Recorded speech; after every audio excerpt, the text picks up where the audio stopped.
Welcome to Polite Conversations, episode 63. I thought I'd take a little break from my mini-series, Woking Up. If you've been listening to it, you'll know why I need a break from it every now and then.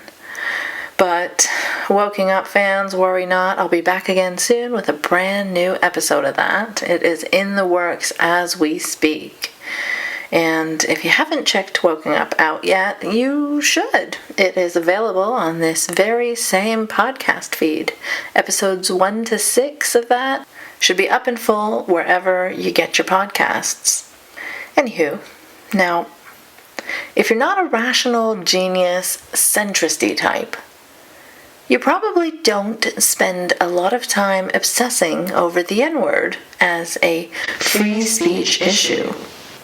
But even then, you can't help but encounter these stories over and over again in the endless, exhausting culture wars. Associated Press offices bombed to the ground in Gaza? No big deal. Trump threatening the press while he was president? Meh. Some white guy criticized or fired for saying the N-word at work? It's the end of free speech. You know how this works. Is it really about free speech? Why are the anti-wokes so inconsistent on this matter? And what constitutes a slur? Who can reclaim one? Can we strip it of its context entirely? And are there unique circumstances where one can utter a slur confidently without worrying about hurting or offending others?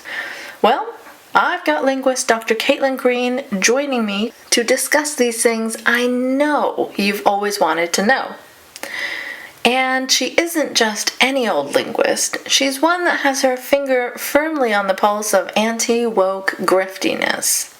She's a keen, intellectual dark web watcher and is very familiar with their slimy rhetorical strategies and bigotry rebranding efforts.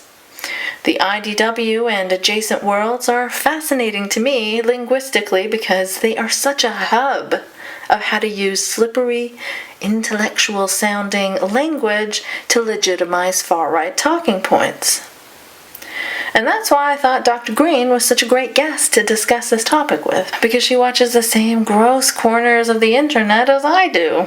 And this episode came about by chance, really. We were scheduled for a panel on a different topic, but one of the panelists couldn't make it, so since I already had her on the line, I suggested we record on this topic instead, just on the fly. And it turned out to be a really interesting chat. Neither of us had prepared for this specific conversation, but I think it turned out great anyway, so enjoy. And if you find some value in my work, please consider supporting via Patreon, because without listeners like you, this tiny little show isn't possible or feasible. And I prefer to keep it ad-free, so it is you, the audience, that can help it grow and thrive, and more effectively push back against the things I try to push back on. You can also support the show by sharing episodes and talking about them, leaving comments and feedback, and iTunes reviews. All of that is much appreciated. And now let's get on with the episode. Make sure that that program doesn't contain controversial subjects, and you're not impolite to people. No, definitely not, Dad. You know me. I'm never, ever controversial or impolite. Yeah, okay. Welcome to Conversations with your lovable, never pisses anyone off, ex-Muslim host Ina, keeping it non-controversial. Today I'll be talking to Caitlin Green, who is a linguist and an independent researcher. Hello, Caitlin. How are you? I'm well. How are you doing? I'm so good. It's so nice to talk to you and put a voice to the tweets I see. Yeah, I'm really excited to talk to you too. So maybe first, why don't you tell everyone more about yourself, and then we can dive into Yeah, so I'm Caitlin. I'm a linguist. My focus is on discourse analysis. And what that means is that I'm just really interested in the ways that we use language to construct our knowledge of the world and to impact the world. You know, it's little things like you can impact another person based on your word choice or how you choose to phrase whatever it is that you're trying to say. And so I'm a little bit into pragmatics as well, because that's like a subfield of linguistics that does that. Into what, sorry? Pragmatics. So there's like a pragmatics in philosophy, but then there's a pragmatics in linguistics, and it's totally different. But ultimately, you know, it comes out of this philosopher of language, Austin, who wrote How to Do Things with Words. And his whole conception kind of like changed my life when I was in grad school, because it was all about how the things you choose to say and the way you choose to say them have material impacts. Mm-hmm. And it's like obviously true, right? If you need to make a request of somebody, the way you phrase that request is going to change how they react to you. Right. So that kind of stuff just drove me crazy. I was so excited to learn about it. And so that's the angle that I come at stuff with.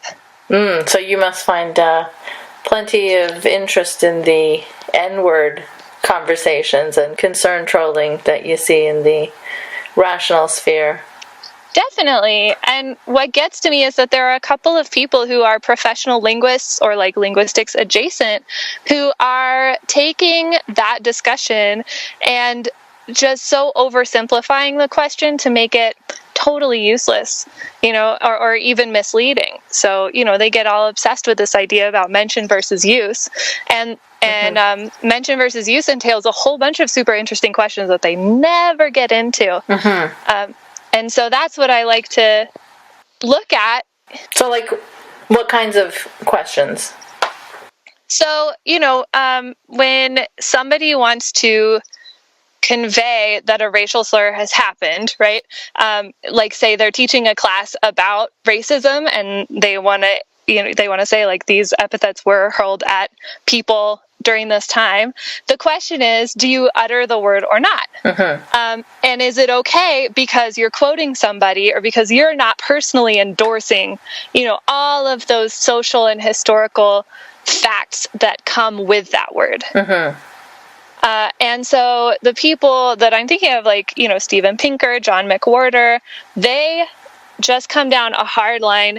It's always okay if you're not, you know, endorsing or like using the word under your own power. You're just quoting somebody or you're referencing it. Right. And that's just such an oversimplification, because you should be asking questions like, who is saying the word? Mm-hmm. Why are they saying the word? Is there a way that they could have gotten away with not saying the word? Is there a way they could have, like, you know, played a clip of the original situation where they don't actually have to say it? Mm-hmm. And if they're opting not to use those options, why? Right, and I always see this in the IDW spheres, like as if it's considered some sort of weakness to self-censor and to say something like the N-word as opposed to the actual slur. Like, I heard a conversation on the Joe Rogan podcast with, yeah. I listen to the best stuff all the time. Yeah. My brain is melted.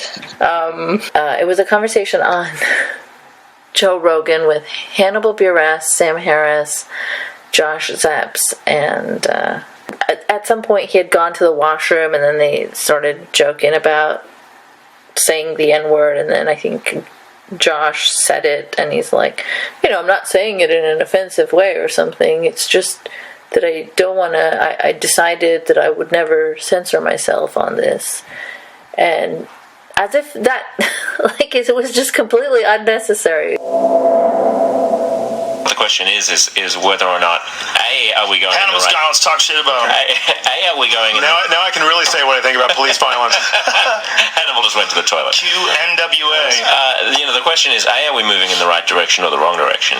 And B, are the people who think that they're on the right side of history here, that they're fighting the good fight, actually on the right side of history, or are they contributing, as you say, Sam, to an increasing polarization? And as a foreigner here, I definitely noticed. I mean, like on my pod, we've spoken before about the word nigger, Joe, and the fact that I had to come to a You had to wait conscious till he decision left? in this.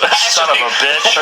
That is lucky that he happens to not be in the room. White privilege in action. But the fact that I had to make a conscious decision at some point that I wasn't going to use the phrase the N-word in the United States, because outside of the United States, one can discuss the existence of the word. I mean, of course, it's completely taboo, and as it should be, to ever use it against somebody. But you can discuss the existence of the word. And I think that... So in Australia, people don't say the N-word ever? Wouldn't even know what you're talking about. Do when I'm in town. Interesting. Sorry, I couldn't help myself. We're all getting into black jokes by Hannibal's peeing. But my point is, it is noticeable coming here that there is a more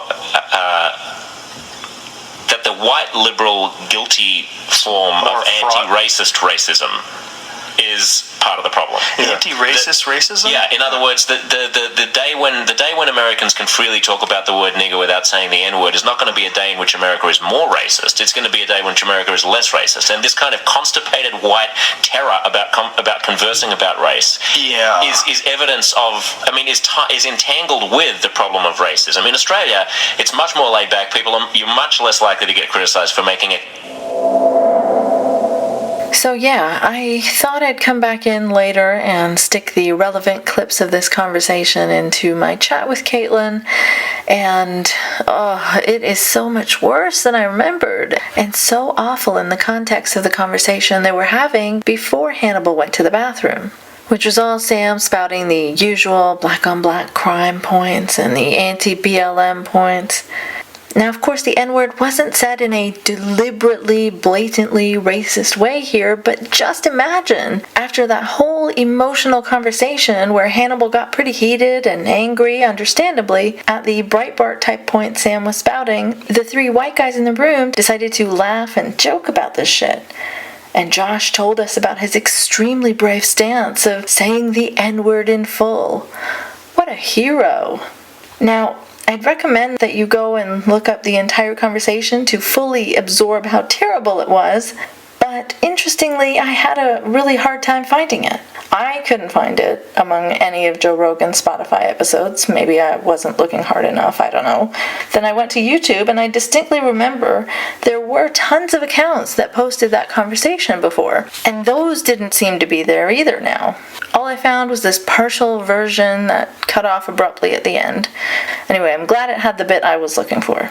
And also, do note how they end that line of thought with criticizing the real racists, aka the anti-racists, and how their idea of a colorblind utopia is one in which anyone can utter the slur without criticism. Because guys, that's the real thing holding us back from true equality. The fact that white people can't utter this loaded and painful word without any pushback. The day when Americans can freely talk about the word nigger without saying the N-word is not going to be a day in which America is more racist. It's going to be a day in which America is less racist. It's not like there was a time before where Americans could talk freely about and say this particular slur without using terms like the N-word, and correct me if I'm wrong, but I do believe it was a slightly more racist time.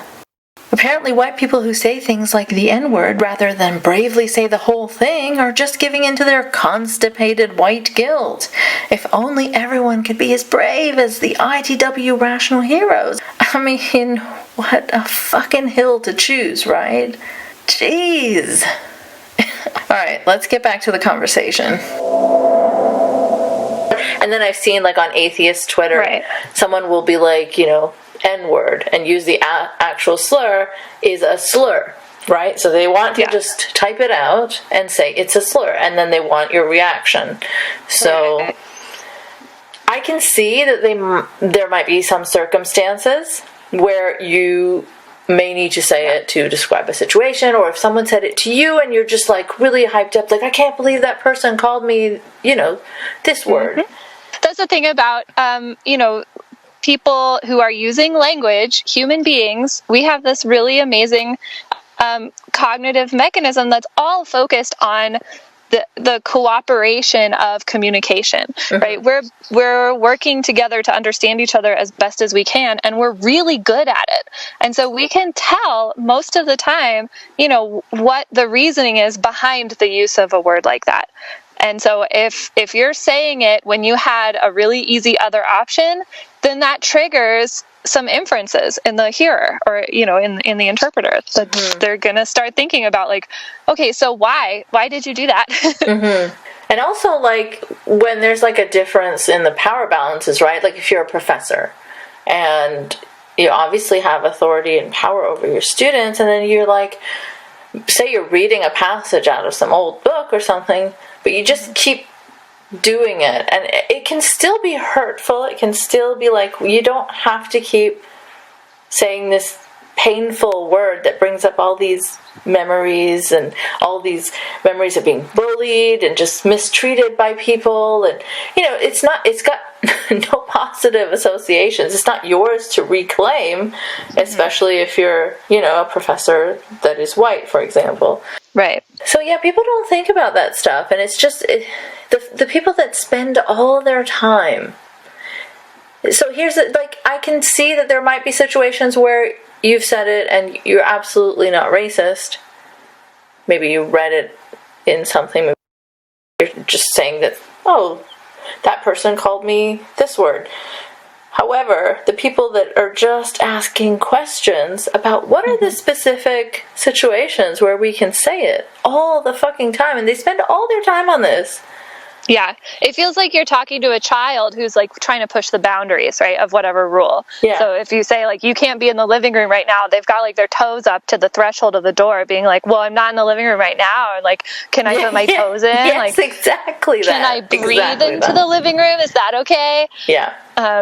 And then, so the other thing about the study of slurs in general, and even specifically the study of racial slurs in particular, is that the N-word is such an extreme edge case that it often will break down even the rules that are agreed about in terms of how slurs work. So one of the fact that it is associated with extreme amounts of abuse, murder, lynchings, it's been hurled at people, just while they're trying to walk down the street minding their own business by like people in trucks. And it just makes people feel so viscerally unsafe. And in that way, it is different from a lot of other slurs because of the visceral reality, the emotional reality. And so, like, I was asking philosophers and linguists, what do I need to know about this question? So I was talking to a linguist, Kelly Wright, who is amazing, and she pointed me to this psycholinguistic text by Jos van Berkom, who is really interested in the role of emotion in cognition, because we already know that emotion impacts the way you form memories, the way that you do reasoning, the way you make decisions. Emotion is just intrinsically a part of what your brain is doing at any given time.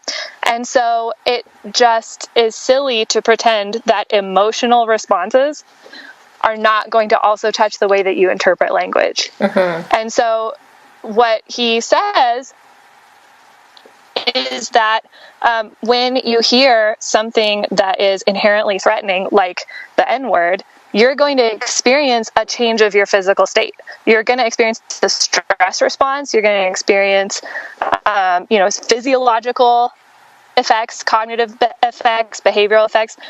You're going to be put into a new state. So it's like the ultimate in performative language, in that it enacts something on you.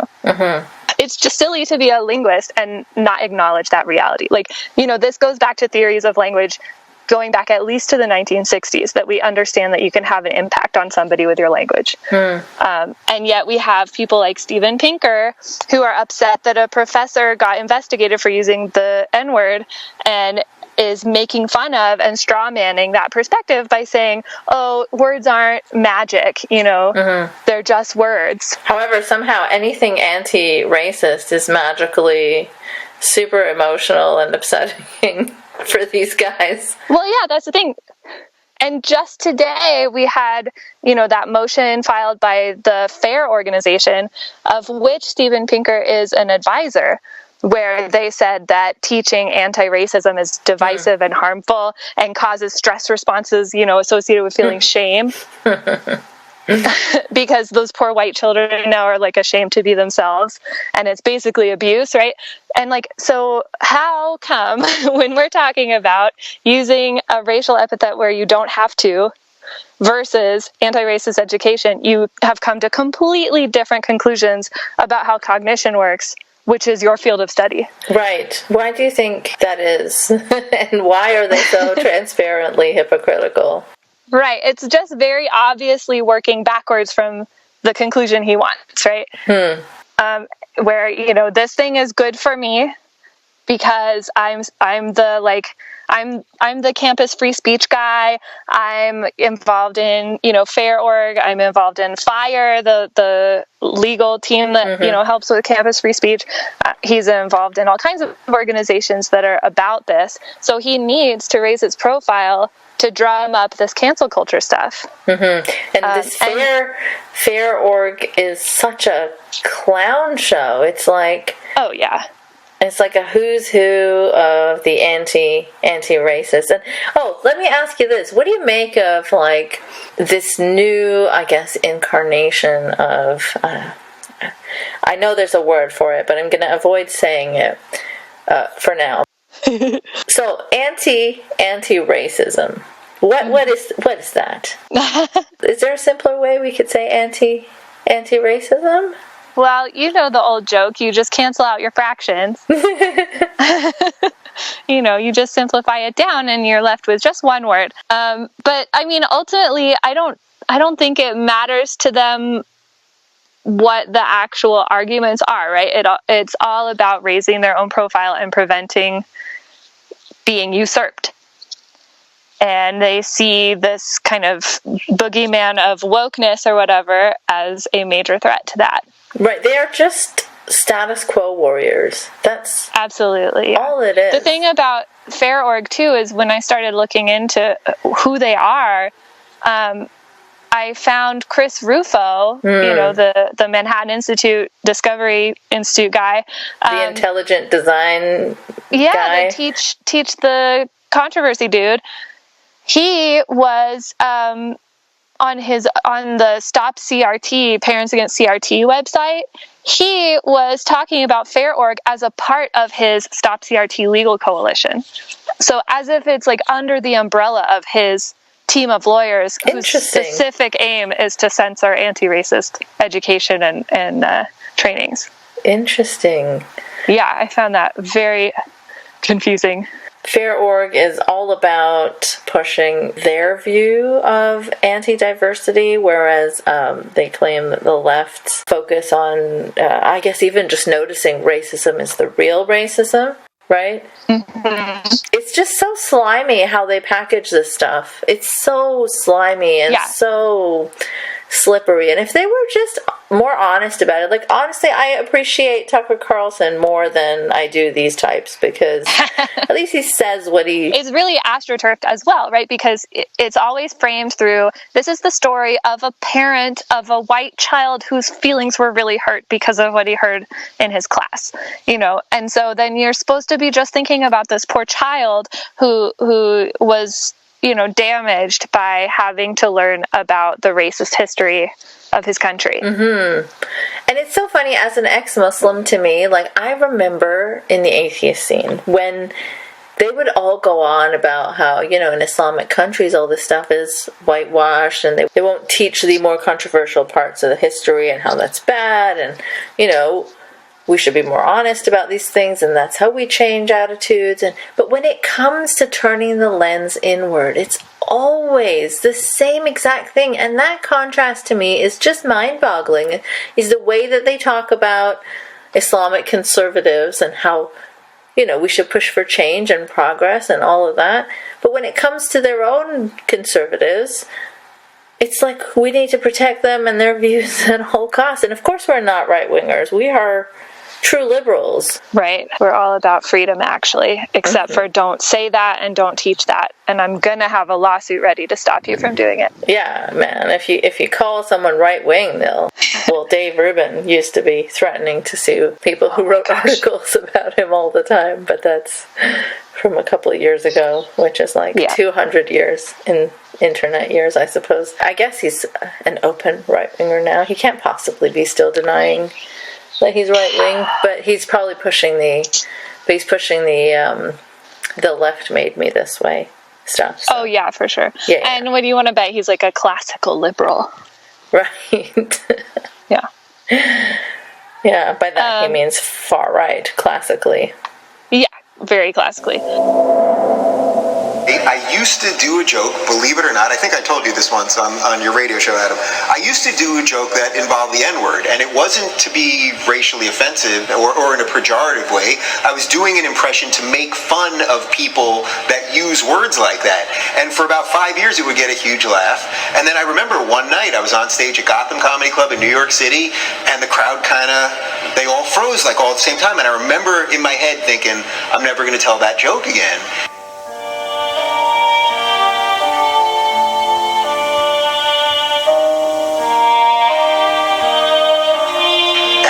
That's a pretty dangerous place for a comedian to be. It's a dangerous place for anybody to be. Even The Guardian, which is on the left, said this is ridiculous. We can't discuss a Huckleberry Finn. Yeah. Because you can't say words that are in there.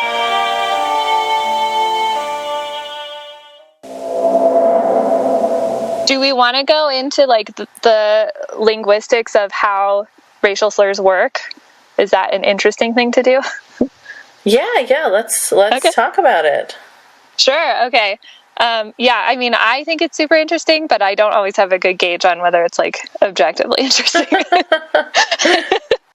So in linguistics, the thing that got me going was, McWhorter and Pinker, they will just say it should be okay because use versus mention. Okay, all done, right? Yeah, easy peasy. Easy peasy. And they get, they have all these examples, that professor Lori Scheck at the New School in New York, she did a lesson that was about James Baldwin switching out some words from, in his speech versus in the documentary. And so the N-word was present and she spoke it, out loud. And it was an important part of this lesson that they discussed this word. And a student got upset and went to the school and there was an investigation and she was totally cleared. And that was such a bad thing, apparently, that, McWhorter had to write a whole Atlantic op-ed about it. But they did an investigation and she was cleared. And she was cleared. And he said, oh my gosh, just the fact that they used school resources on this investigation is it's a travesty, and it's I know you talked to Michael Hobbs about that recently. Mm-hmm. What did he want to happen? Does he want no college student to ever get offended by anything? You can't, that's not feasible. Mm-hmm. Does he want, students who request an investigation to not be entertained? Mm-hmm. That's not ethical. So what do you want? This was the ideal thing. Well, he wants all the resources to be used to investigate the wokes. That's correct. The woke elect. The woke elect. That's right. He's trying to make it happen, and it's not going to happen. So anyway, that's the end of it. And it's the linguistic landscape, the way that linguistics is looking at slurs is so far beyond that. And it's so much more interesting than just saying well, they're not using it, they're mentioning it, so it's okay. Right?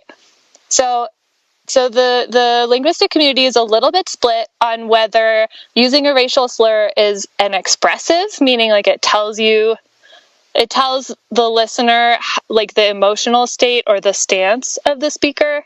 So imagine you're at a house party, and somebody walks in and you go, oh, Greg brought his damn guitar. Mm-hmm. The word damn tells you a lot about how you feel about the fact that Greg brought his guitar. Mm-hmm. He's about to ruin this party by playing Wonderwall in a sad attempt to get girls, right? But if you're talking to a literalist new atheist on Twitter, they'll be like, show me where I said, even if he said... That I'm upset about Greg. Exactly. Show me the exact words where I said, I didn't want Greg to bring his guitar, or I don't like Greg playing his guitar. And to that person, I say, please attend a class on pragmatics, because you are being very simplistic. So, that's one thing is like, okay, does a racial slur just tell you about the feelings of the person who is speaking it? And that's kind of, some people are still kind of arguing that, but it's also a little bit insufficient, right? I think using a racial slur tells you more than that, just how the person is feeling, because it also brings this whole historical set of associations with it. And that is kind of independent of whoever's speaking it. All of those facts about how the word has been used and by whom, that stuff doesn't really have anything to do with how I'm feeling when I say it. Right, and that stripping everything of context and making sure that it's as ahistorical as possible, that is the IDW project, right? They might as well just adopt the, hashtag it's okay to be white slogan, right? I don't know why they don't. Why do they recognize that that's some alt-right thing? Because literally, if you break it down and you just look at the words without any context, I mean, there is nothing wrong with being white, right? Yeah. It is okay. It's okay. Yeah. Right.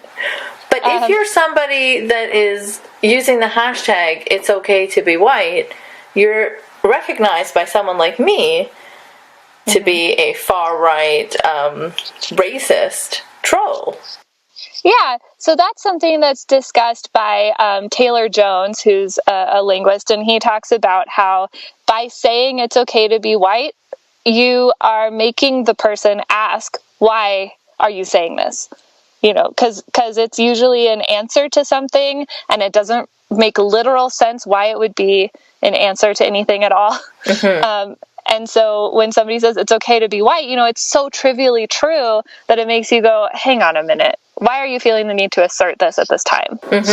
And the most logical explanations are quite sinister. And so that's how that happens. Right, right. And same thing with like Black Lives Matter versus White Lives Matter, right? Like, so someone that wants to strip everything of context will be like, well, are you saying that white people, their lives don't matter? Well, no, that's not what anyone's saying. But once you start saying white lives matter in response to Black Lives Matter, that sounds a bit white nationalist-y. Yeah, especially that juxtaposition. That feels really bad. And that's why context is really important as well. And so that's kind of the idea that's a little bit more popular than the expressives idea. It's called implicature. You're building an implicature with your non-literal choice of words, with either why or when or how you're saying something, what you are or aren't saying. That's also giving people a message. And so, when somebody says all lives matter, you stop and you say, okay, for some reason, just the literal interpretation of this is not working for me, so I need to go hunting for implicatures. I need to think about why. Like, what other message are you sending? It's disingenuous when people do not see those other messages that are being put out there in those statements.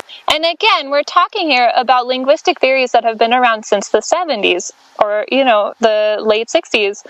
And it's nothing new, and it's nothing all that groundbreaking. The idea that you can build an implicature, that you can make inferences about what somebody's trying to tell you that's beyond their literal speech. Yeah, and that's why they employ this literalist tactic, right? That's why they're like this, because they want to be that concern troll. They want to strip it of context. And that's why they're like, but why can this guy say the N-word in this hip-hop song, but it's somehow bad when I sing along with it? Yeah. So the implicature explanation, it definitely gets somewhere interesting. It still relies on a couple of kind of ideas that are slightly insufficient when it comes to slurs. Slurs are just extreme. Like, they're just a little bit hard to analyze by putting the same lenses on it as you do for normal speech. They're just a bigger, harder beast to wrangle, basically. So we're still working on it, I guess, is what I'm saying. But what we are confident about is that there are kind of two prongs to a racial slur. The first is that it's derogatory, that it, it says something about the situation of the people being referred to.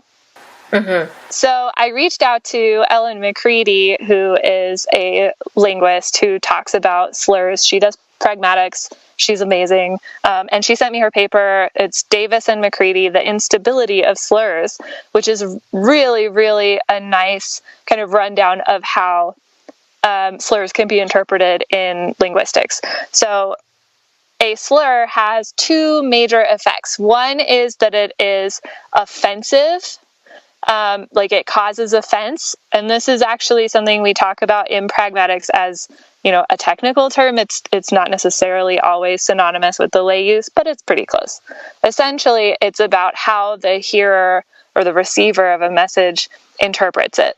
So what it does is it invokes all of that historical content. Mm-hmm. That's the offensive part of it. It reminds you of all of the things that we know about that word's use in the past. If you have personal memories of having that word used on you, that's all coming back. Mm-hmm. Anything that you've learned about it in an academic sense or times you've seen it in media, that's all somewhere being activated in your brain. And so that's what's offensive about it, is that it's giving you all of that content. And then it is also derogatory, which means that you are making inferences about the attitudes and intentions of the person you're speaking to. So what you can do, this is where mention and use comes in. If you are not trying to endorse the slur, you're not trying to show that you agree with the slur, you can put it in a quotation. You say, I can't believe he called you this, or like, this person said this. That would be like in writing or? Yeah, or in speech, Like a quotation, as in just saying, oh, this person said this, and then you actually say the slur? Yeah. So Okay. What you're doing there is you're removing the derogatory content of it. You're showing that you are not a person who is feeling that it's an appropriate word to use, but you have not undone the offensiveness of it, because all that context and history still exists regardless of your actions, right? It's all still there. And so that's where that cognition and emotion stuff comes in, is that you're still having that same effect on the person. It's because you're calling up all of that stuff for them. And so that is why it's important that a person be able to tell why you have chosen to say the word, even though you are not using it in a derogatory sense. Like, hooray for you, it's not derogatory anymore, but that's only half the work. Right. It's still offensive. It's still giving you the history. It's still giving you all of those physiological and psychological and neurological responses that are not actually ideal. You don't want to do that to somebody. At least if you care about them, you don't. Right. And this fits nicely into this example that's coming to my mind, and I hate to go back to Sam Harris on my episode off from him, but it always comes back. Yeah, he's such a great example of all the bullshit takes that I can think of. I don't know why, but he just is.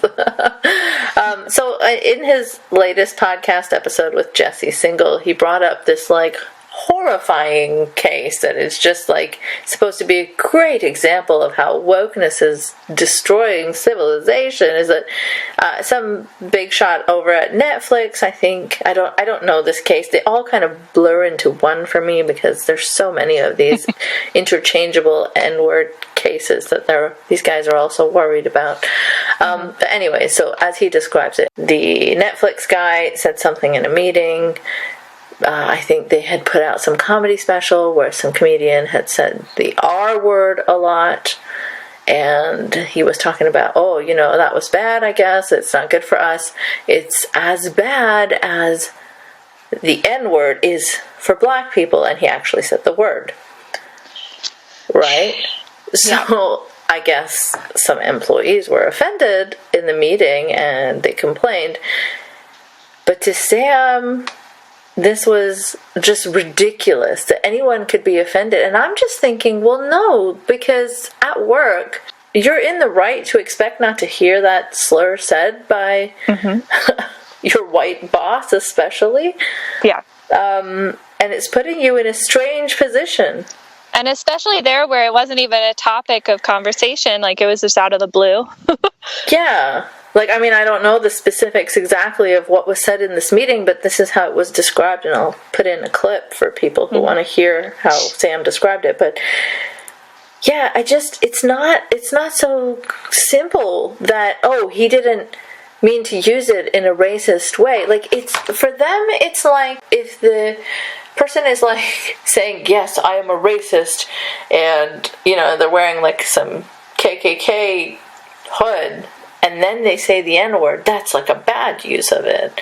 Yeah. Versus everyone else in every other situation that's like, okay, yeah, they didn't mean it like the KKK Grand Dragon did, but there is a possibility that it can still be offensive to people who are sitting at work in a meeting, not expecting to have that word just thrown at them. Yeah. And this is why, time after time, you know, every example you give, if you apply this lens where you're splitting up the derogation versus the offensiveness of the word, it just always seems to apply really, really well, right? He took out the derogation because he wasn't trying to apply it to anybody. He was even indicating his stance that it's a bad thing to say that word. But when he said it, the offensiveness was still triggered. All of those facts. That stuff is not in the speaker's control. You can't just undo that. You know, it projects out of the utterance. It's too big for you to control, and that's why slurs are special, and that's why especially the N-word in American English is so bad. Right. Problem is that if you flip to take the variable of race here, it is reverse racism. And it's creating a completely hostile which case work are environment. you mean like the Yale thing? No, the Yale thing was deranged around this issue of Halloween costumes, but I mean the thing that is causing so much chaos in most of these instances in these corporations, obviously the trans issue comes up again and again, but it's much more common that the issue is born of concerns about racial inequality, which, you know, obviously are understandable and need to be addressed in some way throughout our society. Of course. These concerns are always understandable as a broad, vague, general, abstract thing, but almost never acceptable in specific cases. I mean, this is the guy who thinks Trump has been unfairly called racist by the left because whatever things he was called racist for weren't clear enough examples, apparently. And he's also the same guy who thought Steve Bannon was unfairly slimed by the left. So of course he's not going to try and understand the nuances in situations like these. That charitableness is reserved for the right and far right. But there's just a continuous allegation of racism where the allegation is not only unwarranted, it's obviously unwarranted, right? Like all the participants actually know that it's unwarranted. I mean, take the case of, I mean, there are so many cases here, but the one that comes to mind here is what happened at Netflix with the head of communications, Jonathan Friedland, who got fired. You know, for using the N-word in a context that was not a use of the N-word as a slur. It was the use of the N-word to tell people just, you know, what a concern it was that they get their messaging correct.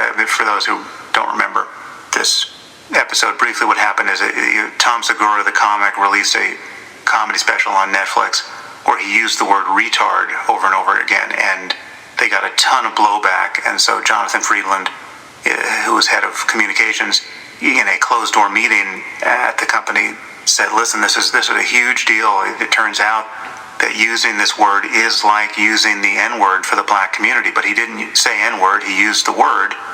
And for that use of the magic syllables in a context where he's expressing his own, you know, very liberal opinion that they have to be even more scrupulous about the use of the word retard, he wound up getting fired, but it was in a context where literally no one thought that he was actually a racist, right? This was not a case where there was that his use of the word suggested to so many people that he really is a closeted racist. No, he had simply uttered the word Voldemort, and the taboo is so deep that there was no digging out.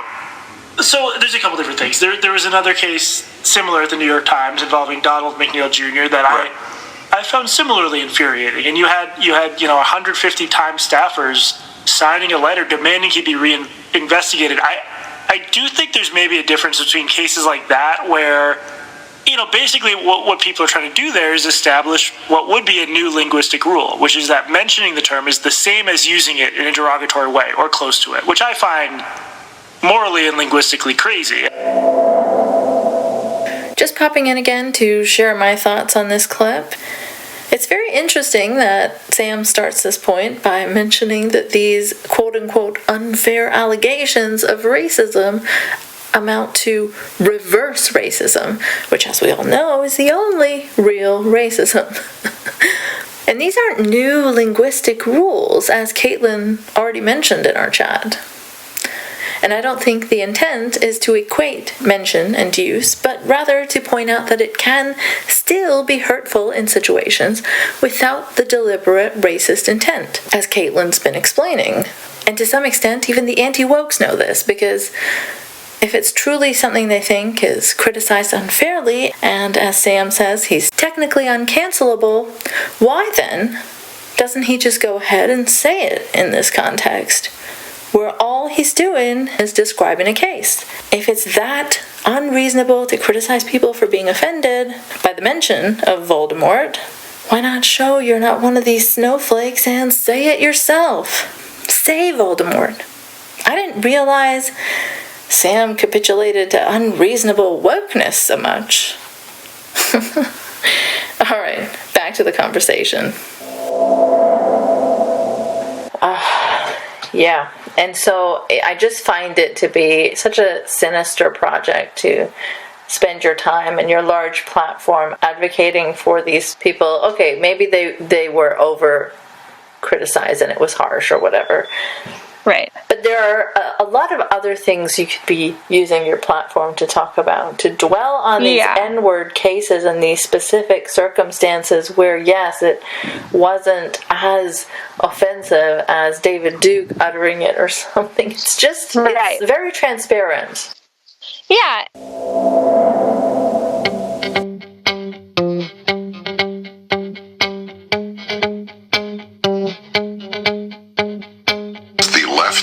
Impossible to say the N-word any longer. That's disgusting. It's a farce. It's the only word that you can't say in the English language. It is idiotic that you cannot say the N-word. Idiotic. Of course, you should never call anybody the N-word. That's despicable. But to say the word, you can't even say that the word is despicable. You have to say the N-word. But I do want to say this about the N-word, okay? Clearly people are getting fired over it just by saying a word, regardless of the context. What do you think about that? Yeah, I think clearly we have an unjustifiable and irrational level of discomfort with the N-word. Unjustifiable and irrational level of discomfort with the N-word. I mean, there's a whole Wikipedia page. Here, I'm not going to say the N-word. I'm saying a different word. Even if you do, we can whatever bleep it out. Has nothing to do with the N-word. The word is niggardly. It is spelled N-A-G-G-A-R-D-L-Y. And it's a synonym for stingy that is linguistically completely unrelated to the N-word, right? There's a Wikipedia page dedicated only to scandals around this word. Like, if that's not a signal that we're hypersensitive about this word, then I don't know what would be. Who got fired? For using the N-word in a context that was not a use of the N-word as a slur. It was the use of the N-word to tell people just, what a concern it was that they get their messaging correct. Using the N-word.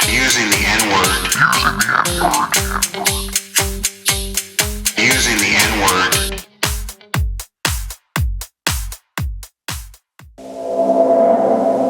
And it all collects. Every few weeks you get another one of these tweets or stories or op-eds or whatever talking about it, and it paints a picture that they definitely consider it to be protected speech. It is something that you shouldn't even get to criticize somebody over, or have somebody go through an investigation or have a meeting discussing it. None of that's all just beyond the pale, unacceptable. That's basically censorship. However, we should make the wokesters unemployable. I mean, he said this in the same exact conversation, right? Right. But there should be material punishments for people who are too woke, but people who are going around using the N-word when they could have gotten around it, nothing should happen to them. No one should even in the workplace talk to them about it. Right. Yeah, and in situations where there's a power imbalance, like professors with students or bosses with employees. Like, really, you don't think even a meeting, just a meeting. Let's just have a quick HR talk, like just something. But that's just beyond the pale. And yeah, they always go back to words aren't magic. You can't change you can't really hurt somebody with words. And it's like, do you think that brains can hurt you? Do you think your brain can hurt you? Because it can. How about if you call someone racist? Because apparently that's more hurtful than anything in the world. Please, you're making my heart rate elevate just at the thought. I can't take it. That's the biggest slur ever. Yeah, I just came out in a cold sweat just thinking, what if someone called me racist? Definitely worse. It would be way worse than, experiencing racism or having actual slurs hurled at you. Right. I remember on Twitter once I said something about, some white atheist guy was talking about how ex-Muslims should conduct themselves or something like that. So I just said, cool. This white dude thinks that, and this person had a history of defending Milo's racist jokes and all of that. So I was like, okay, yeah, we're going to take advice from this guy. And I think I said white guy or something like that. And he said, he took a screenshot of it and he was like, oh, so she's now hurling race-based slurs. Or something along those lines. White guy is the guy who always says that minorities should chill out about slurs, and Milo is definitely not a racist, and all that kind of stuff. They'll always go for that, though. It's always right there in their quiver to just grab. And there is no mainstream linguistic analysis by which pointing out that someone is white is a slur. Not if you go by the semantic, truth conditions of a slur. Not if you go by the associative conditions of a slur. None of it. None of that. I can tell you definitively, as a linguist, white guy is not a slur. So to end this conversation off, how about you define what makes a slur? Sure. So there's kind of two angles you can hit it from. The first is the semantic angle. So you can say okay, why is something a slur? Does it have, are there conditions it has to meet in order to qualify? And so Davis and McCready put together three major points. It's a slur if it derogates a group, so if it implies something bad about a group of people, if that derogation subordinates them into an existing power structure, so that's where the white guy thing fails, right? You can't call somebody more powerful than you a name and have it qualify as a slur. And then third, that the group is defined by an intrinsic property, or a property that's conceptualized by your culture to be intrinsic. So something gender or sex or sexual orientation or race or something like that. You can have a conversation about those things being social constructs, and that's very, very valuable. But most people treat them as if they're just properties of you. And so if you meet those three conditions, then it's a slur. So those are widely accepted conditions of being a slur? For the people who take the semantic approach, yes. Okay. There's another way to think about what is a slur, and it's a more implicature-based way. It's a little bit more difficult to define, but essentially it just has to do with association. If it's a word that bigots use to derogate somebody, then it is a slur. Basically, that's it. You know, if it's associated with abuse, racial abuse, or, you know, abuse on the basis of your sex or your gender or whatever, then it is a slur. Right, and so they keep coming up with new ones. And in that way, calling someone a white guy still fails. Oh, right. Yeah, that's the thing, is they'll always come up with a new one. And, you know, as soon as the one that they have becomes too unacceptable and they just get shouted down as soon as they say it, they'll come up with a new one. Yeah. Yeah, that's why they always have these little code. Both of those concepts, so the association one and the semantic one, they both eliminate the idea that you can have a slur for like a political affiliation or an opinion, right? So like people who say TERF is a slur or people who say Nazi is a slur. Linguistically, we just don't really accept those claims as valid. And would Pinker and McWhorter have a different definition, or? I am not convinced that they have thought that hard about it, honestly. Based on the way that they talk about it, they kind of stop at, it's okay to mention this word. As long as you have stripped it of its derogatory meaning, you are fine, right? As long as you've divorced yourself from endorsing it, you're all good. And they either don't know about or don't agree with this extremely mainstream, well-accepted idea that offensiveness is independent of the derogation. Yeah, if something is tied to a history of just awful use, I can't see how they wouldn't get that, right? Like, right. Well, that's right. And, you know, I do discourse analysis, which I think they would not necessarily respect as a linguistic discipline, which is fine. But what it posits is that we are constructing our reality every moment with our actions. And so whenever we say something or act in a way that indicates our idea of how the world works, we make the world work that way a little bit more. And so we are actually having material impacts, not just on the brain of somebody who's experiencing, you know, horrible memories because we've introduced an offensive term, but also by suggesting that this is something that we're comfortable with reifying and that we're comfortable with reinforcing with our words. And so, you know, there's reclamation of slurs. People do that all the time. Right. And it has to be done very carefully and by the people to whom it refers. Right. I cannot reclaim the N-word. That is not something I can do. I can reclaim slut.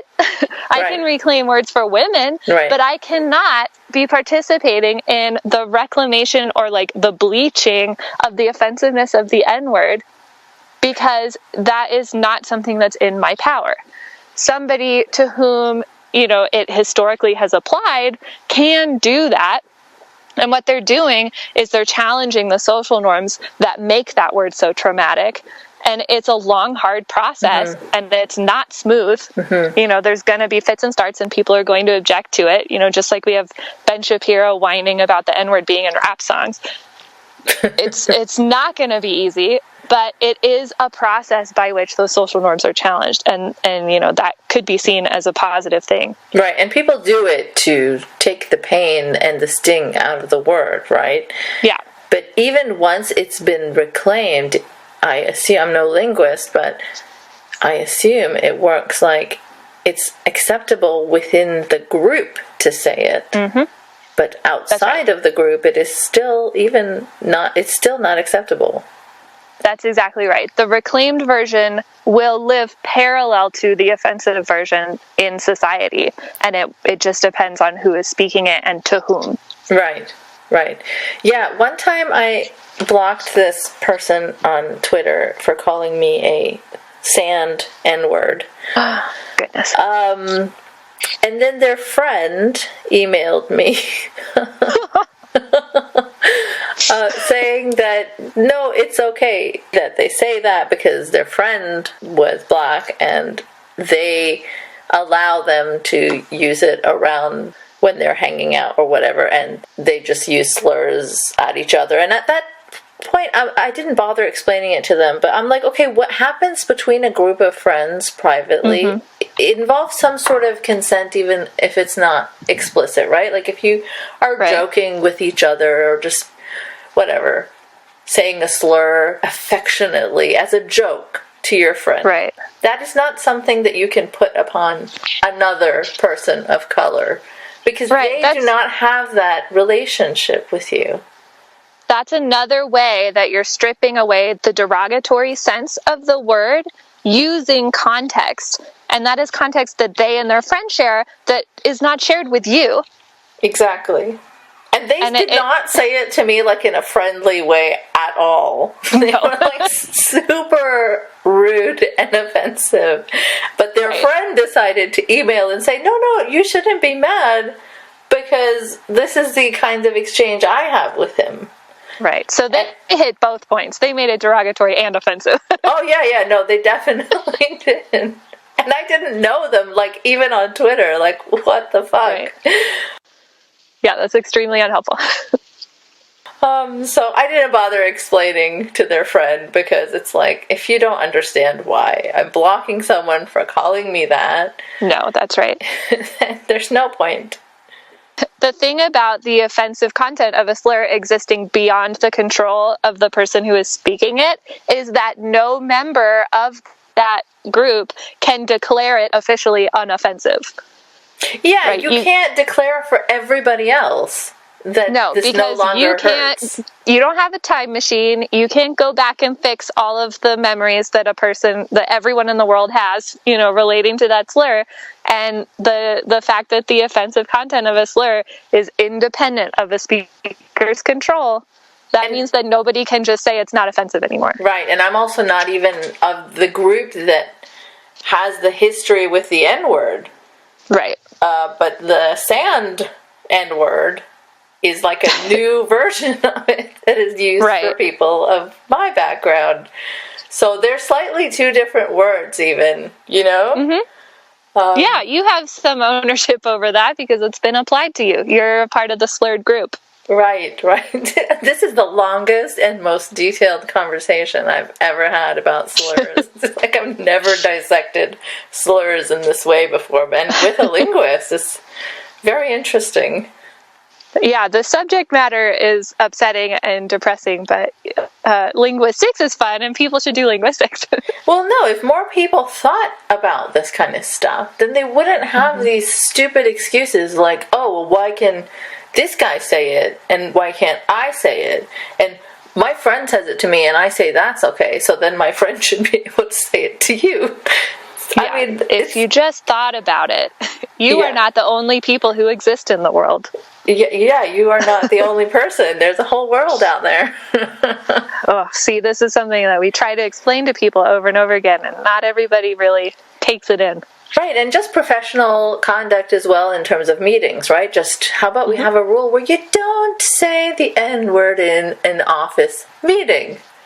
You just don't. It doesn't matter if you're saying it is bad, just don't say it. You can find another way to say it, but this is silencing people. Yeah, even just asking them to talk around it just briefly, just figure out a way to refer to it without actually uttering it. We have ways of doing that. We have the phrase the N-word. Yeah. And the fact that extremely available option is there and you didn't take it, again, I get to form some inferences about what implicatures you have created by making that choice.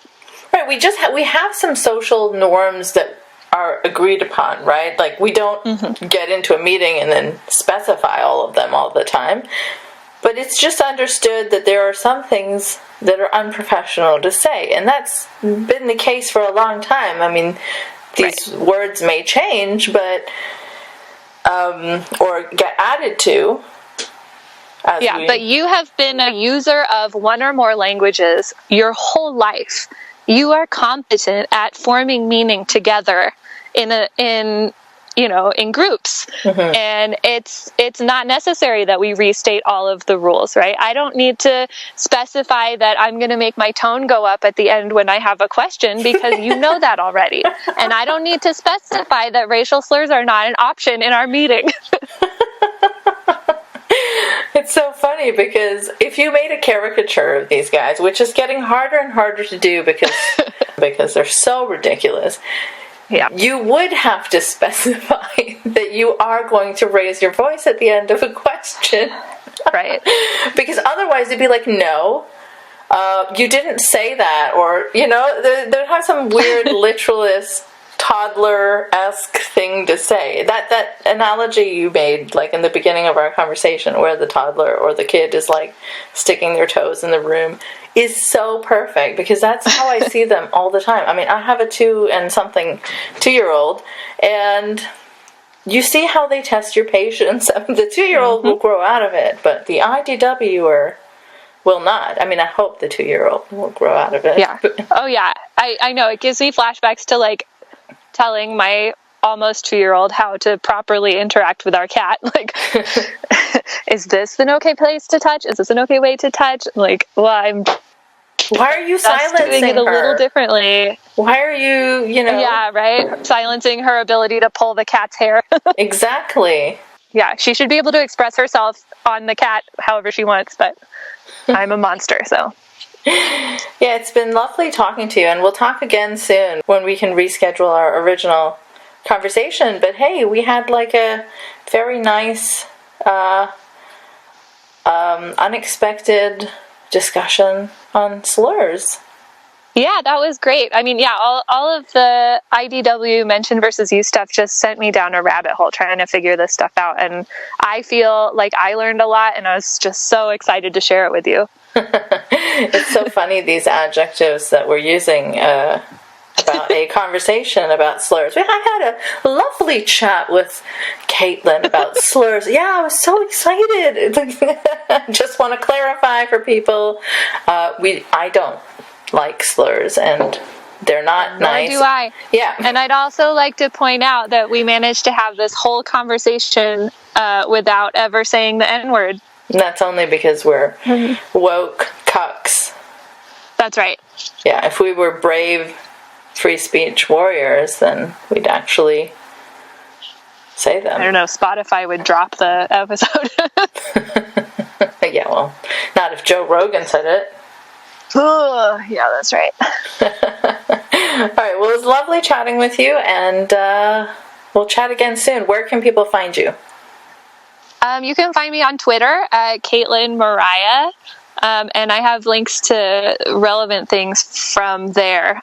You'll find me when you see the banner that is a meme someone made me because they were mad at me. All right. Take care. You too. Thanks for listening to another episode of Polite Conversations. You can support this podcast by sharing the shit out of it, making some noise about it, or contributing via Patreon. Patreon.com/Nice Mangoes. No Ian Mangoes. Also, you can follow me on Twitter at Nice Mangoes. If you want to make a one-time donation instead of a monthly Patreon one, you can do so via PayPal. nicemangoes.blog@gmail.com. Remember, no Ian Mangoes.